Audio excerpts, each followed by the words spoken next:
This is the Stereosis. Welcome, ladies and gentlemen, to our podcast for today on the Stereosis. Wow. Like I said the last time, we are going places, we are growing. I'm seeing the marvelous work a lot of our viewers are doing with our videos. I give you guys a kudos and I say God bless you. Continue the good work. Continue propagating or broadcasting what we're doing here. The only thing we can always promise is to always do our best to bring forth the best content that you have out there. For the sake of those who have not yet subscribed to our various channels and handles, we are there on Facebook, we are live on YouTube. Our YouTube page is actually going places already, and then we are there even on Instagram. The last topic we actually looked at was the issue of the Oni of Ife. Or it wasn't an issue because the Oni of Ife never had an issue with Pet Edochie per se, but a lot of people actually turned that to be a very big issue, and we had to trash it out because it was all boiled down to cultural values of people and us respecting each other's cultures. Today we have with us a religious author. I will call him. He's an evangelist. A lot of people call him Kentucky. That is what he's popularly known as. Kenneth Ebujo. Welcome, sir. Thank you very much. This is the second time we are having you here. Thank you very much. Your last work with us was really fantastic and I appreciate. There is a pendant issue in our social life as Nigerians, as Christians, and even as traditionalists. Is an issue of polygamy. A lot of people make arguments or make flimsy excuses, break out of their marriage, probably because they feel their husband is taking a second wife.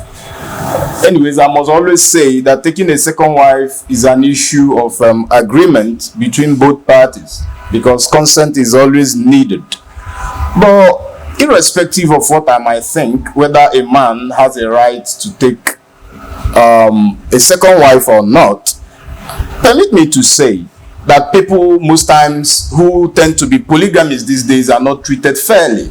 Some other people are really accepted, like when Regina Daniels got married to Ned Nwoko. She was the sixth wife, probably because he was a billionaire per se.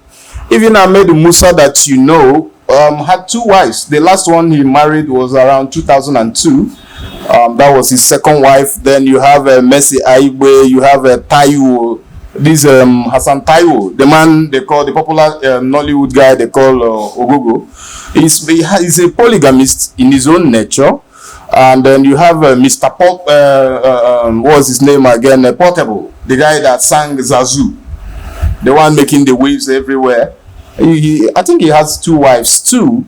But I was wondering why a lot of people are making a buzz around that of Yul Edochie. And I keep wondering, did he do the wrong thing actually bringing in a woman who who got pregnant for him and probably born out of love or some other stuff? So I don't know. Some people say it was voodoo or I don't know what they call it. You know, Christianity has eaten so much into our nerves that we feel even emotional reactions is a subject or a byproduct of voodooism or juju, as some people might choose to call it. Yeah, but it's real. Now, I am glad I have you here as a pastor and a Bible scholar. You've written widely on, you've written a lot of spiritual books, like you've written on marriage, you've written something about spiritual gifts too. Yeah. I would like to know, does the Bible support polygamy? The issue of polygamy is a pure decision of a man. Monogamy is the marriage system that God himself gave to instituted when he created Adam and Eve. Okay. That was what God gave to us. A lot of people says that a man having multiple wives was subject to the Mosaic law. Okay, that is the Old Testament. What you practiced in the Old Testament. And then Jesus Christ came and brought a new leaf and a new way of life. I have an issue with that because most times within the period Jesus Christ lived, there was already an influx of the Romans in Israel.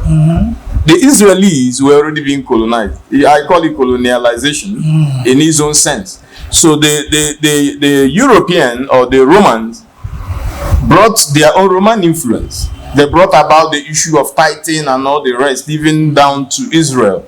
Now, a lot of people argue that polygamy, yes, in the Old Testament, it was acceptable. And then under certain conditions. It's just like, okay, for instance now, even there was a portion of the Bible that gave a condition, assuming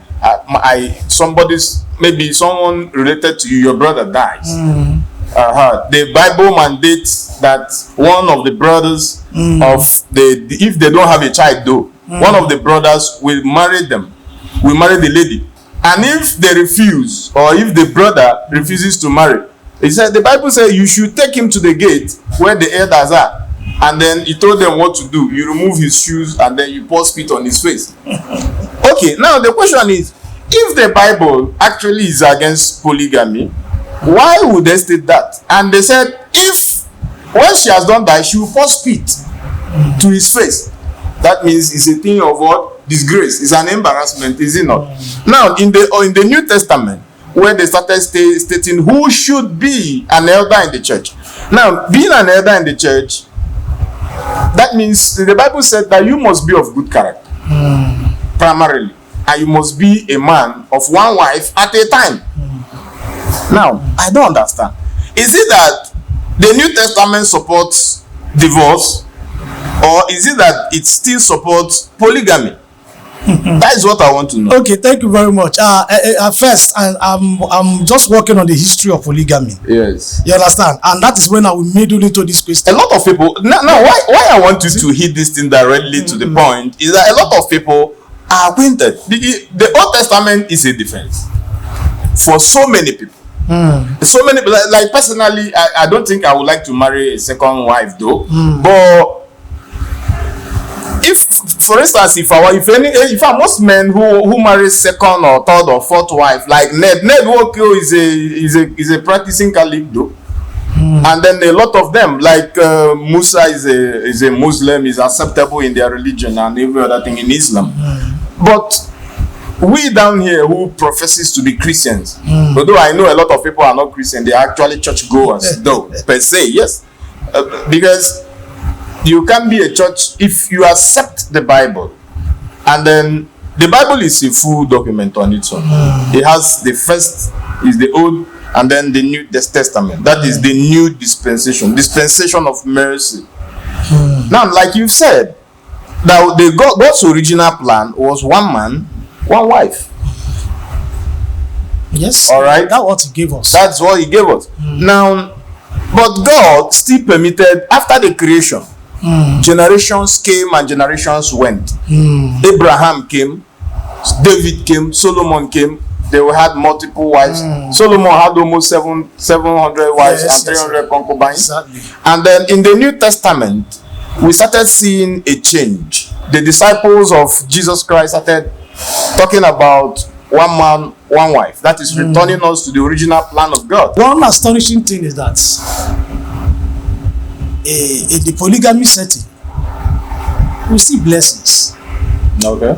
If a man decides to take a second wife, which is a pure decision of a man, yes, not what his heavenly Father has given, yes, that this is where God came in and said, you must not diminish the food, yes, the clothing, and the sexual rights of the woman, of the first wife. Okay. So this was the condition that was attached to polygamy.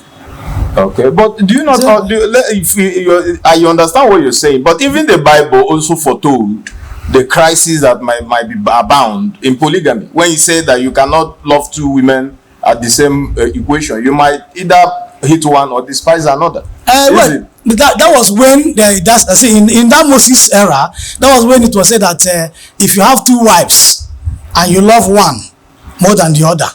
If the one that you hate had a son, your inheritance must go to that first son.